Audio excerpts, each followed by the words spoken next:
Everyone, कैसे हैं आप लोग। द कॉमर्स मेन्यू के ऑनलाइन पोर्टल पर एक बार फिर से आपका स्वागत है। और बेटे, आज की क्लास में हम एक ऐसा टॉपिक करने जा रहे हैं जो आपके बोर्ड एग्जाम में इतना इजी टॉपिक है कि उसमें थोड़ा सा आपको अपनी स्मार्टनेस दिखानी है, थोड़ा सा आपको कंटेंट को समझना है और उसके बाद आप उस क्वेश्चन में 100% फुल मार्क्स सिक्योर कर सकते हैं। आप सब लोगों ने सुना होगा या देखा जरूर होगा, बोर्ड एग्जाम का जो न्यू पैटर्न है उसके अकॉर्डिंग जो 2023 में अप्लाई हो रहा है, उस पैटर्न के अकॉर्डिंग आपका एक क्वेश्चन नंबर 31 आता है जिसको हम बोलते हैं आइडेंटिफाई द हेड और सब head of the balance sheet items. ये क्वेश्चन आप में से लगभग 90% स्टूडेंट्स का एग्जाम में गलत होता है, क्योंकि बच्चे ये सोचते हैं कि ये तो बहुत वॉल्यूमिनस टॉपिक है, हम इसे कैसे प्रिपेयर करें। तो आज की क्लास में मैं इस टॉपिक को करने के ट्रिक आपको बताऊंगा और बताऊंगा कि किस तरीके से आप अपने क्वेश्चन पेपर में से ही इसे पूरा का पूरा सही कर सकते हैं। इसके आंसर कहीं ना कहीं आपके अपने क्वेश्चन पेपर के अंदर ही छुपे हुए होते हैं। तो आज की क्लास में हम पढ़ेंगे हेड और सब। शुरू करने से पहले अगर आप में से अभी किसी स्टूडेंट ने चैनल को सब्सक्राइब नहीं किया है तो प्लीज आप चैनल को सब्सक्राइब कर दीजिए, ताकि जो इसकी नोटिफिकेशन है वो आपके पास टाइमली आती रहे और आपने अपने टॉपिक को आप कंप्लीट कर पाए। तो आज हम शुरू करते हैं आपका टॉपिक जिसका नाम है हेड और sub heads of the balance sheet. ठीक, ये टॉपिक आपकी जो थर्ड बुक है एनालिसिस ऑफ फाइनेंशियल स्टेटमेंट, वहां से आता है। और इस टॉपिक का ये क्वेश्चन आपके सामने जो अभी प्रेजेंट हुआ है, इस क्वेश्चन में आप देख सकते हैं ये है क्वेश्चन नंबर 31।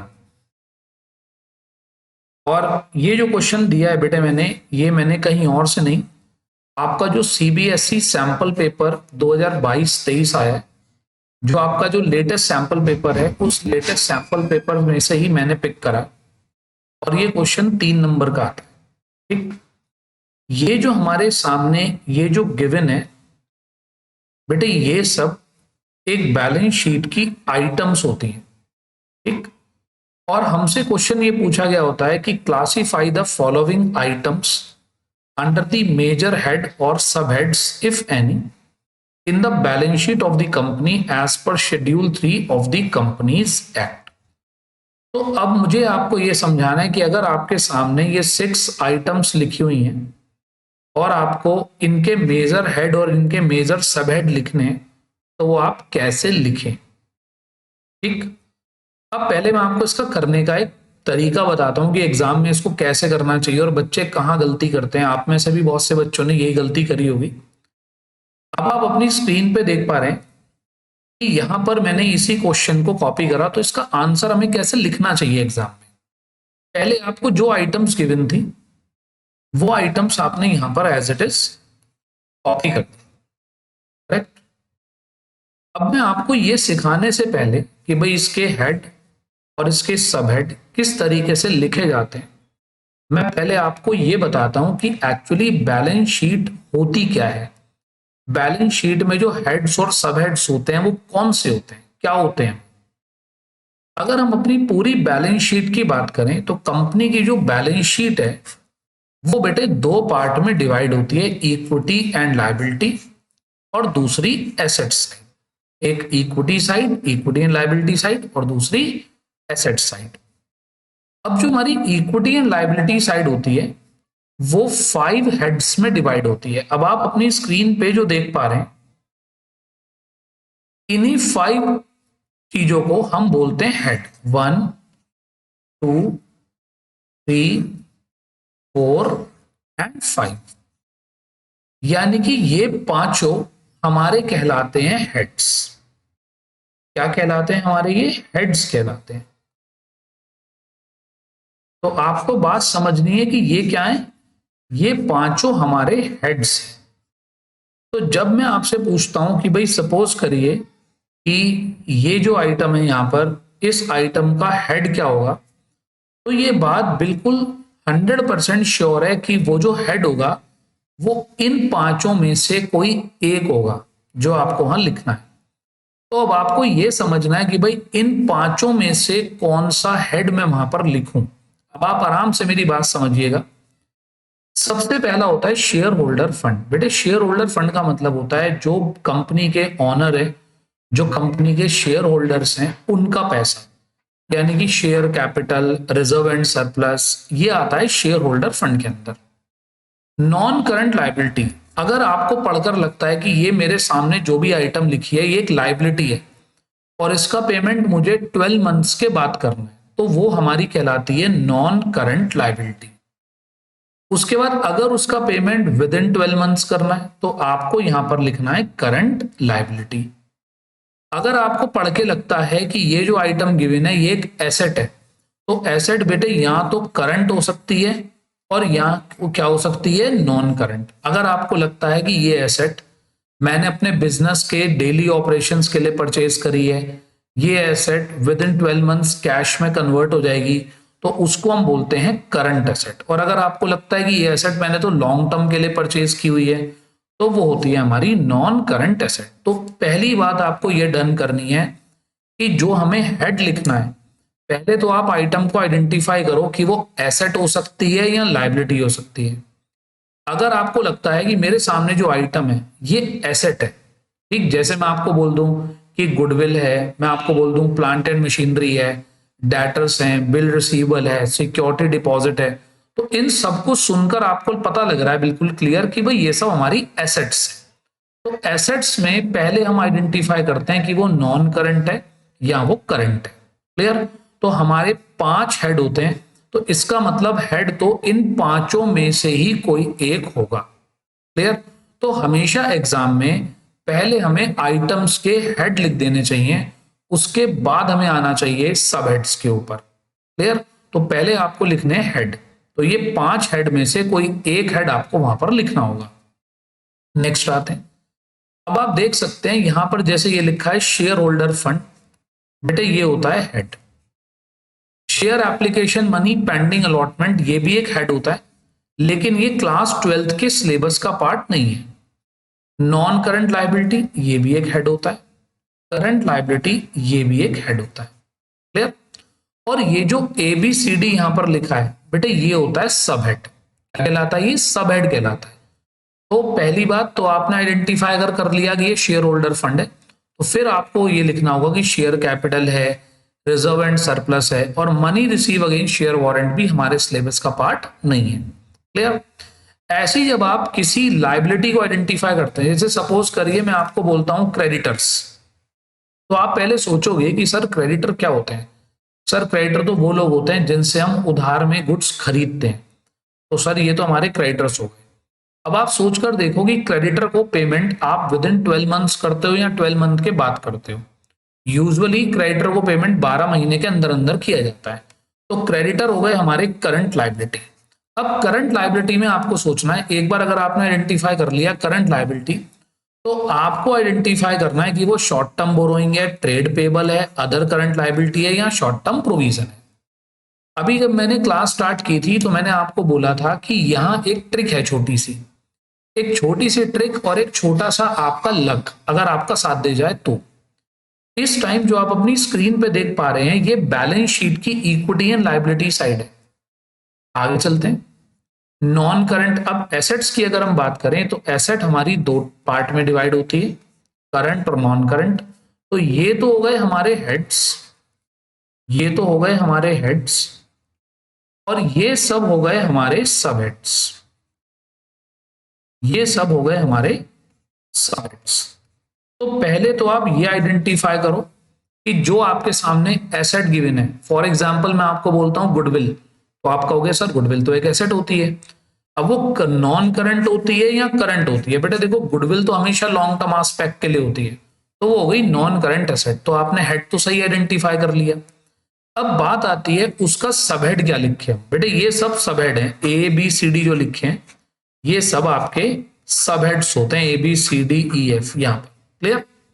ये आपके सबहेड है। अब बेटे पहली बात तो ये, अगर आप अपना क्वेश्चन 101% सही करना चाहते हैं तो आपको क्या करना चाहिए, ये हेड और ये सबहेड आपको अच्छे से रीड करने चाहिए, अच्छे से इनको लर्न करना चाहिए कि 5 हेड होते हैं और हर एक हेड के अंदर कौन से सब हेड होते हैं, करेक्ट। और सब हेड के अंदर होती हैं आइटम्स, आइटम्स आपको गिवन होती हैं।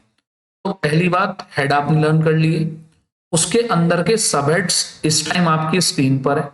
अब बात यह आती है कि सर एक बात बताओ, अगर इतना सारा हमें लर्न ही करना है तो फिर इसमें आपने हमें शॉर्टकट ट्रिक कहाँ बताई, कोई ट्रिक बताओ ना जिससे कि हमारा काम थोड़ा इजी हो जाए। अब बेटे काम आपका ऐसे इजी होगा, अगर आपके लक ने आपका साथ दिया तो आपके पेपर में क्वेश्चन नंबर 34 आता है कैश फ्लो का, और कैश फ्लो के अंदर ये बैलेंस शीट ऑलरेडी गिवन होती है। ये बैलेंस शीट जो आपको अपनी स्क्रीन पर दिखाई दे रही है, ये आपको cash flow statement already given होता है। तो हेड तो आपने याद कर लिए, और सब हेड आपको 90% सब हेड कैश फ्लो के क्वेश्चन में गिवन होते हैं। तो आप सब हेड वहां से देख सकते हैं, हेल्प ले सकते हैं कि भाई सब हेड हमें कौन कौन से मिलते हैं यहाँ पर, ठीक है। तो अगर आप थोड़ा बहुत इसे लर्न कर लें और थोड़ा बहुत आप वहां से देख लें तो आपकी प्रॉब्लम सॉल्व हो जाती है, ठीक है। तो और दूसरी बात, अगर आपको इसका डिटेल देखना है कि सर जैसे ये हेड होता है, हेड के अंदर सब हेड होता है और सब हेड के अंदर होती हैं आइटम्स, इसके लिए आप डिस्क्रिप्शन में जाइएगा और डिस्क्रिप्शन में वहां पर आपको एक लिंक मिलेगा, उस लिंक पे आप क्लिक करिएगा और आपको पूरा का पूरा हेड, सब हेड और सब हेड के अंदर जो भी आइटम्स होती हैं उसका पीडीएफ डॉक्यूमेंट आपको वहां पर मिल जाएगा। तो आप वहां से डाउनलोड करके अपने पास रख सकते हैं। अब आते हैं आगे की बात पे। अगर आप देखें तो अभी जो हमने क्वेश्चन किया था उसका हमने यहां पर देखा कि ये थी आइटम, ठीक। अब इस आइटम में अगर हम बात करें तो ये देखिए, ये था current maturity of the long term debts. बेटे आराम से सुनना मेरी बात। पहली बात, current maturity of the long term debts, मैंने एक 10 साल का लोन लिया हुआ है कि 1 लाख रुपीस करके मैं 10 लाख रुपीस का पेमेंट करूंगा। अब मुझे 1 लाख रुपीस देने, तो बेटे वो तो मुझे 12 महीने के अंदर अंदर ही देने होंगे। तो ऑब्वियस सी बात है, इस पॉइंट को पढ़कर मुझे कहीं से कहीं तक भी एसेट्स वाली फीलिंग नहीं आई। ना तो ये एसेट लग रहा, ना ये शेयर होल्डर फंड लग रहा। ये मुझे दिखाई दे रहा है भाई ये लाइबिलिटी जरूर है। अब लाइबिलिटी में भी दो टाइप की लाइबिलिटी, या तो करंट लाइबिलिटी या नॉन करंट लाइबिलिटी। अब बेटे वैसे तो लॉन्ग टर्म डेप्ट है, लेकिन लॉन्ग टर्म डेप्ट की current maturity, correct, current maturity मतलब जो अभी अभी मुझे देनी है, क्लियर। तो वो तो मुझे हैंड टू हैंड पे करना है, तो वो क्या हो गया, शॉर्ट टर्म हो गया। तो बेटे इसका हेड क्या हुआ, हेड हो गया इसका करंट लाइबिलिटी। अब बात आती है इसके सब हेड की। तो बेटे ये क्या है, उधार है, उधार हमें पे करना है, तो क्या हो जाएगा, शॉर्ट टर्म बोरोइंग। अच्छा, अगर यहां पर मैं नॉन करंट लाइबिलिटी लिखता और यहां कोई लोन होता तो ये शॉर्ट टर्म की जगह लॉन्ग टर्म बोरोइंग्स हो जाता, उधार हो जाता।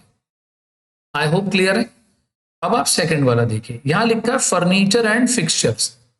इसे देखकर किसी को भी ऐसा नहीं लगेगा कि ये लाइबिलिटी है, पक्का है ना कि एसेट सही है। अब एसेट होती है दो टाइप की, करंट या नॉन करंट। तो भाई ऑब्वियस सी बात है, हम फर्नीचर और फिक्सचर 12 महीने से ज्यादा के लिए यूज करते हैं, 12 महीने के ज्यादा का उनका लाइफ स्पैन होता है। वो हम अपने बिजनेस में इसलिए भी नहीं खरीदते कि हम उसे बेच देंगे, तो इसे हम बोलते हैं नॉन करंट एसेट्स, क्योंकि ये करंट एसेट्स तो बिल्कुल भी नहीं है। अब बेटे जितनी भी इस तरीके की फिक्स एसेट होती हैं उनके लिए हम आगे इस बार से 2023 से बिल्कुल लेटेस्ट पढ़ा रहा हूं मैं आपको, इसमें कोई चीज पुरानी नहीं है। जो 2023 में नया पॉइंट आ चुका, पहले इसके सामने लिखा जाता था फिक्स एसेट टेंजिबल या इंटेंजिबल, अब पूरी बात लिखी जाती है property, plant and equipment and intangible assets, ये पूरी बात लिखी जाती है। और फिर इसके लिए कि ये क्या है, ये टेंजिबल है या इनटेंजिबल है, तो ये मेंशन कर दिया जाता है। तो बेटे ये यहां पर क्या है, property, plant and equipment and intangible, तो ये यहां पर क्या है, ये है टेंजिबल एसेट, करेक्ट। तो हम ऐसे लिखेंगे प्रॉपर्टी, प्लांट एंड इक्विपमेंट, ये इसका सबहेड हो गया, और ब्रैकेट में लिख देंगे टेंजिबल, क्लियर। तो बिल्कुल अच्छे से समझ लीजिए इन, और ये जो बोर्ड ने, ये बोर्ड का सैंपल पेपर का ही क्वेश्चन है। अब आपके मानिए बोर्ड ने यहीं से आपसे कुछ ना कुछ पूछना है, क्लियर। आगे आते हैं, प्रोविजन फॉर वारंटीज। वारंटीज आपको पता है, जैसे आप मोबाइल फोन लेते हैं उसकी वारंटी आती है 1 ईयर की, आप एक एसी लेते हैं, उसकी वारंटी आती है 5 इयर्स की। तो इस तरीके से वारंटी कि कंपनी के ऊपर इन फ्यूचर कोई लाइबिलिटी का क्लेम आ सकता है। अब आप सोचकर देखो, पहली बात, क्या ये एसेट है? बिल्कुल भी नहीं, ये कहीं ना कहीं हमारी लाइबिलिटी है। अब लाइबिलिटी लॉन्ग है या शॉर्ट है? तो बेटे ये हमारी लॉन्ग टर्म लाइबिलिटी है, तो इसे हम बोलेंगे non current liability. I hope अब आपको हेड लिखने में कोई प्रॉब्लम नहीं आएगी। अब आगे आते हैं, देखो ये साफ साफ लिखा है प्रोविजन, तो बेटे लॉन्ग टर्म लाइबिलिटी में क्या हो जाएगा? ये लॉन्ग टर्म प्रोविजन। अगर सपोज करिए यहां पर होता प्रोविजन फॉर टैक्सेशन, टैक्स के लिए प्रोविजन, तो ये करंट लाइबिलिटी में आता और सामने आ जाता शॉर्ट टर्म प्रोविजन। तो थोड़ा सा स्मार्टली अगर आप इसको देखेंगे, पढ़ने के लिए बैठेंगे, तो आपको 101% अच्छे से समझ में आ जाएगा। नेक्स्ट देखते हैं इनकम रिसीव्ड इन एडवांस। अब आप खुद सोच के देखिए, जब हमें कहीं से पैसे टाइम से पहले मिल जाते हैं तो उसको हम क्या बोलते हैं? उसको हम बोलते हैं करंट लाइबिलिटी, क्योंकि हमें टाइम से पहले मिल गए, हमारे सिर पर एक लाइबिलिटी आ गई, ठीक। और जब ये कहीं फिट नहीं हो रहा तो इसको हम किस कैटेगरी में डालते हैं? अदर करंट लाइबिलिटीज की कैटेगरी में डाल देते हैं, क्योंकि ना तो ये ट्रेड पेबल्स है ना ये बोरोइंग्स है, तो ये कहाँ आएगा? अदर करंट लाइबिलिटी की कैटेगरी में। नेक्स्ट आते हैं कैपिटल एडवांसेस। बेटे कैपिटल एडवांसेस क्या होता है? आपने किसी को लॉन्ग टर्म के लिए कुछ पैसे एडवांस दे रखे हैं, जैसे मशीन खरीदने के लिए, बिल्डिंग खरीदने के लिए, लैंड खरीदने के लिए, ऐसी चीजों के लिए अगर आप एडवांस देते हैं तो उसको बोलते हैं कैपिटल एडवांसेस। ऑब्वियस सी बात है, लॉन्ग टर्म के लिए आपने कुछ दिया होता है, तो इसको हम नॉन करंट एसेट की कैटेगरी में रखते हैं। अगला ये क्या है? ये आता है long term loans and advances, ठीक। तो इसका सबहेड क्या हो गया? Long term loans and advances. जब हम किसी को लॉन्ग टर्म के लिए पैसे देते हैं तो वो होता है long term loans and advances. अगला है advances recoverable in cash with in the operating cycle. अब ये वर्ड कहां से आया? Operating cycle. बेटे ऑपरेटिंग साइकिल का मतलब होता है कि जब आपने गुड्स परचेज करा, सपोज करिए आपने उधार में गुड्स खरीदा, फिर उसको बनाया, फिर उसको बेचा, फिर पैसे रिकवर करे, इस पूरे साइकिल को हम बोलते हैं ऑपरेटिंग साइकिल। जब तक कुछ नहीं कहा जाता हम मानते हैं 12 मंथ्स का ऑपरेटिंग साइकिल होता है। तो अब देखिए ऑपरेटिंग साइकिल के अंदर अंदर जो चीज हो जाती है वो हमारी करंट की कैटेगरी में आती है। तो ये भी क्या हो गया? Current assets. और बेटे ये भी हमने क्या दे रखा है? एडवांस। तो ये क्या हो गया? लॉन्ग टर्म की जगह short term loans and advances हो गया। तो आई होप आपको मेरी बात समझ में आई होगी कि बेटे हेड लिख लेने से आपकी आधी तकलीफ खत्म हो जाती है, और सबहेड के लिए आप हेल्प ले सकते हैं कैश फ्लो स्टेटमेंट क्वेश्चन के अंदर जो बैलेंस शीट आती है वहां से। क्लियर? तो आई होप यहां तक की बात आपको क्लियर होगी।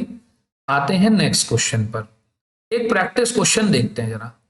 आपके सामने इस तरीके से ये 5 आइटम्स लिखी हुई आई, loose tools, bills receivable, debtors, live stock, advance recoverable in cash, ठीक। तो मेरी आप सबको ये सलाह कि सबसे पहले आप सामने एक कॉलम इंसर्ट करें और उसके अंदर इसके हेड्स लिख दें, ठीक। तो देखिए जरा, अगर हम बात करें इनके हेड्स की, तो बेटे लूज टूल हमारी करंट एसेट्स होती हैं, ठीक। लूज टूल्स क्या होते हैं बेटे? छोटे मोटे औजार।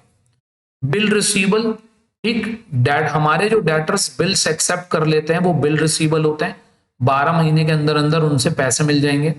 डेटर्स आपको पता ही है जिन्हें हम उधार माल बेचते हैं। लाइव स्टॉक, लाइव स्टॉक सुन लीजिए, हो सकता है किसी बच्चे को ना पता हो। बेटे हम अपने बिजनेस में जो एनिमल्स होते हैं कभी कभी उनका भी यूज करते हैं, जैसे हॉर्स कार्ट हो गया, बुलक कार्ट हो गया, तो हम उनका भी यूज करते हैं, लाइव स्टॉक। तो बेटे लॉन्ग टर्म के लिए खरीदे जाते हैं, तो नॉन करंट एसेट कहलाती है। एडवांस रिकवरेबल इन कैश, यानी कि जो हमने दिया था एडवांस वो हमें रिकवर हो जाएगा 12 महीने के अंदर अंदर, तो उसे हम बोलते हैं करंट एसेट्स। तो देखिए पहला टारगेट आप ये रखिए कि किसी भी क्वेश्चन में आपका मेन हेड जो है वो गलत ना हो, क्योंकि मेन हेड आपके 5 होते हैं और पांचों में से कोई एक आपको सेलेक्ट करना होता है। तो अगर आप सोचकर देखिए कि मेरे पास अगर 5 मैं हेड्स की बात करूं और 5 हेड्स में share holder fund, non current liability, current liability, current asset, non current asset, इन पांचों में से कोई एक लिखना हो, इन पांचों में से कोई एक, तो भाई काफी इजी हो जाता है लिखना यहाँ पर कि आप इन पांचों में से कौन सा लिखेंगे, ठीक है। आई होप यहां तक की बात क्लियर होगी। अब इसके सब हेड पे आते हैं बेटे। लूज टूल्स का जो सब हेड होता है वो होता है इन्वेंट्री। बेटे इन्वेंट्री का मतलब स्टॉक, और ये जो हम लूज टूल्स हैं, स्पेयर पार्ट्स हैं, इनको हम कहाँ रखते हैं? अपनी इन्वेंट्री में रखते हैं। इन्वेंट्री वेरी वेरी इंपॉर्टेंट है। आज तक कभी बोर्ड का एक भी हेड सब हेड ऐसा नहीं आया जब इन्वेंट्री ना आया हो पेपर में। ये डेटर्स आपके ट्रेड रिसीवल और बीआरबी आपके ट्रेड रिसीवल का पार्ट होते हैं। उसके बाद लाइव स्टॉक, अब ये आपका फिक्स एसेट की जगह आप इसमें property plant and equipment word यहां पर यूज कर सकते हैं। प्रॉपर्टी प्लांट एंड इक्विपमेंट, ये हमारी प्रॉपर्टी हो गई एक तरीके से। एडवांस रिकवरेबल इन कैश, तो ये short term loans and advances का क्लियर है। आई होप यहां तक की बात आपको क्लियर होगी। चलिए एक क्वेश्चन की और प्रैक्टिस करते हैं। डिबेंचर, अब देखिए डिबेंचर सुनकर क्या लगता है, हमने लोन लिया हुआ है। इंटरेस्ट एक्रूड ऑन इन्वेस्टमेंट, मैंने कहीं इन्वेस्ट कर रखा है, उस पर मुझे इंटरेस्ट मिलना है। गुडविल, मेरी फर्म की गुडविल, मेरी फर्म की रेपुटेशन। बिल्स ऑफ एक्सचेंज यानी कि बिल रिसीवल, बिल रिसीवल मान लेते हैं। आगे चलते हैं अब जरा। तो डिबेंचर देखिए, डिबेंचर हमेशा लॉन्ग टर्म के लिए होते हैं, तो नॉन करंट लायबिलिटी। इंटरेस्ट मुझे मिलना बाकी है, तो बेटे कोई चीज देनी बाकी या मिलनी बाकी तो एक साल के अंदर अंदर खत्म हो जाती है, तो ये आपकी करंट एसेट्स हो गई। गुडविल नॉन करंट एसेट्स होती है, हमेशा लॉन्ग टर्म के लिए होती है, और bills of exchange current asset होती है। अब लिखते हैं इनके सब हेड। तो देखिए जैसे आपने अपनी स्क्रीन पे देखा, पहले मैंने मेन हेड दिए, फिर उसके बाद मैं आपको दे रहा हूं सब हेड, करेक्ट। अब लिखिए इसके सब हेड कि नॉन करंट लायबिलिटी में क्या होता है? Debenture long term borrowing. Interest accrued other current asset की कैटेगरी में आती है। गुडविल वही आपकी प्रॉपर्टी प्लांट एंड इक्विपमेंट।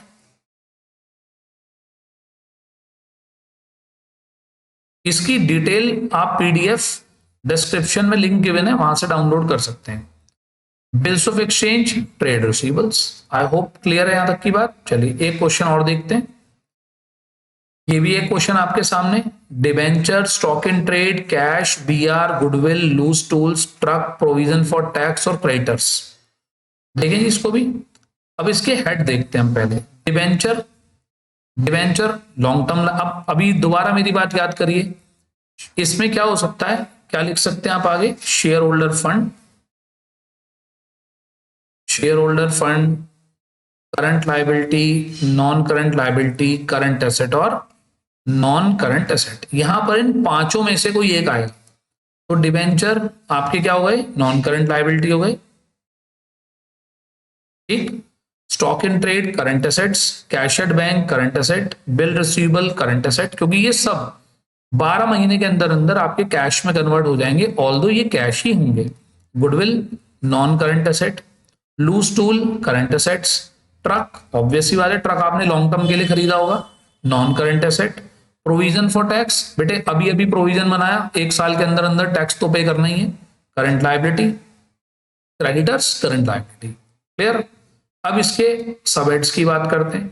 तो बेटे ये लॉन्ग टर्म बोरोइंग, ये इन्वेंट्री, ये वेरी इंपॉर्टेंट है बेटे। Cash and cash equivalent very very important है, जो मैं आपको बता रहा हूं कि मैंने पीडीएफ अपलोड करी है, साथ में डिस्क्रिप्शन से लिंक लेके डाउनलोड कर लीजिए।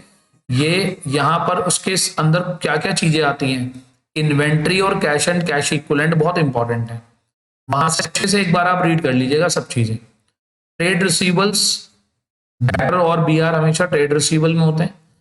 गुडविल ये हो गया हमारा property plant equipment and intangible assets, ठीक। पुराने टाइम में इसको केवल ऐसे फिक्स एसेट लिख के छोड़ते थे, लेकिन 2023 से इसका पूरा नाम हो गया property plant equipment and intangible assets. Truck, truck के लिए भी यही सेम वर्ड आप यूज करेंगे। लूज टूल्स इन्वेंट्री में आता है। Provision for tax short term provision. Creditors trade payables का पार्ट होता है, क्रेडिटर्स और बीपी दोनों किसका पार्ट होते हैं? ट्रेड पेबल्स का, ठीक है। तो बेटे इसी तरीके से आप कहीं से भी अपनी बुक से आप ऐसे ही इलस्ट्रेशंस एग्जांपल्स पढ़कर थोड़ी बहुत प्रैक्टिस आप कर सकते हैं। और सबसे इंपॉर्टेंट बात, अगर आपके यहाँ पर कैश फ्लो स्टेटमेंट में बैलेंस शीट बनी हुई आ गई, तो क्वेश्चन नंबर 34 की हेल्प से आप 31 को आराम से सॉल्व कर सकते हैं। तो आई होप यहां तक की बात क्लियर होगी। एक प्रैक्टिस क्वेश्चन मैं बिल्कुल नहीं बोलूंगा, आप लोग अपने आप चेक करिए कि आप इनके आंसर क्या दे सकते हैं। आप अपने पास सोच किए कि आप कॉल इन एरियर को कहां शो करेंगे। पता भी होगा call in arrear, sir call in arrear तो हमने शेयर कैपिटल के चैप्टर में पढ़ा था, ऑब्वियस सी बात है कि वहीं कहीं शो होगा। कमीशन रिसीव्ड इन एडवांस, हमें टाइम से पहले कमीशन मिल चुकी है, तो सर टाइम से पहले कोई चीज मिलना तो हमारे लिए लाइबिलिटी होता है, और लाइबिलिटी कौन सी, करंट या नॉन करंट। सर डिबेंचर अभी पहले भी आ चुका, स्टोर्स एंड स्पेयर्स आ चुका, लैंड एंड बिल्डिंग हमें पता है हमारी नॉन करंट एसेट होती है। फॉरफिटेड शेयर्स, सर फॉरफिटेड भी हमने शेयर कैपिटल में ही पढ़ा था। गवर्नमेंट सिक्योरिटीज, हमने गवर्नमेंट की सिक्योरिटीज खरीद रखी हैं, तो क्या होगा, ये हमारे लिए एक इन्वेस्टमेंट होगा। Uncalled liability on partly paid shares, यानी कि जो पैसे हमने अभी मांगे नहीं शेयर्स पर, ठीक। तो जरा आपको मैं 1-2 मिनट का टाइम देता हूं, आप अपने पास कहीं इनके हेड्स लिख कर रखिए कि इन 8 आइटम्स के हेड आप लोग क्या लिखते, ठीक है। उसके बाद मैं भी आपको इसका आंसर बताता हूं कि इसके सही हेड क्या थे। चलिए 2 मिनट का समय मैं आपको दे देता हूं।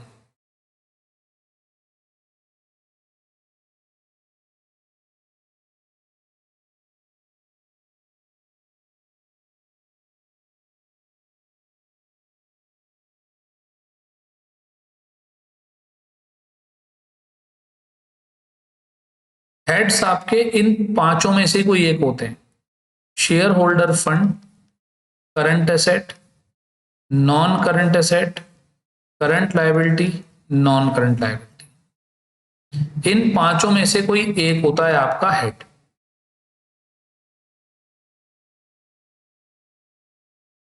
लिखिए, आप लोग कोशिश करिए कि आप कितने ठीक कर सकते हैं, फिर आपको एक और अच्छी बात बताता हूं।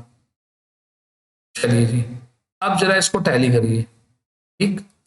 अब अगर आप इन सब की बात करें, आपने लगभग ये सब सही लिख लिए होंगे 8th पॉइंट को छोड़कर। That is very important point. Uncalled liability on partly paid shares, बेटे ये बैलेंस शीट का पार्ट नहीं होता, ये एक तरीके से कमिटमेंट कहलाता है, ठीक, कि जिसको जो अमाउंट हमें बाद में मिल जाएगी इसे हम नोट्स टू अकाउंट्स में शो करते हैं, ठीक। ये हमारी किसी भी हेड सब हेड का पार्ट नहीं होता। क्लियर। अब आते हैं इसके सब हेड्स पे। सब हेड्स देखिए, calls in arrears subscribe capital का पार्ट होती है, current commission received in advance other current liability का, डिबेंचर लॉन्ग टर्म बोरोइंग का, स्टोर्स इन्वेंट्री का, land and building property plant and equipment, ठीक। फॉरफिटेड शेयर्स, बेटे फॉरफिटेड शेयर्स भी कहां आते हैं, आपके शेयर कैपिटल में ही आते हैं, ठीक। भाई जिन्होंने हमारे कॉल इन एरियर करे उन्हीं के आगे जाकर हम शेयर छीन लेते हैं, तो वही क्या बन जाते हैं, forfeited shares. Government security, non current investment. I hope आपको मेरी बात समझ में आई होगी, करने का तरीका समझ में आया होगा। तो आज की क्लास में इतना ही रखते हैं। Thank you very much. और अगर आपको इस क्लास से कुछ फायदा हुआ हो तो प्लीज अपने पास नोट जरूर बनाएं, ये चीजों को अपने पास लिख लें।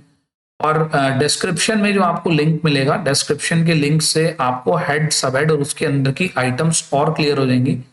मैं यही चाहता हूं कि एक छोटा सा 3 नंबर का क्वेश्चन है जिसमें टाइम भी कम लगता है, जिसके अंदर आप नंबर आसानी से ले भी सकते हैं, तो बिल्कुल लेने चाहिए आपको 3 नंबर। बच्चे बस इग्नोरेंस की वजह से यहाँ पर अपने 3 नंबर गवा देते हैं, वो सोचते हैं कि अरे ये तो बहुत ही टफ टॉपिक है। और मेरा कहना ये है कि हेड सब हेड में से हेड तो आप 101% सही लिख ही सकते हैं। अगर सब हेड में कहीं एक आध जगह गलती होती भी है तो और टीचर आपके यहाँ लूज मार्किंग करे थोड़ी सी, तो आपके बहुत ज्यादा नंबर का नुकसान आपको नहीं होता।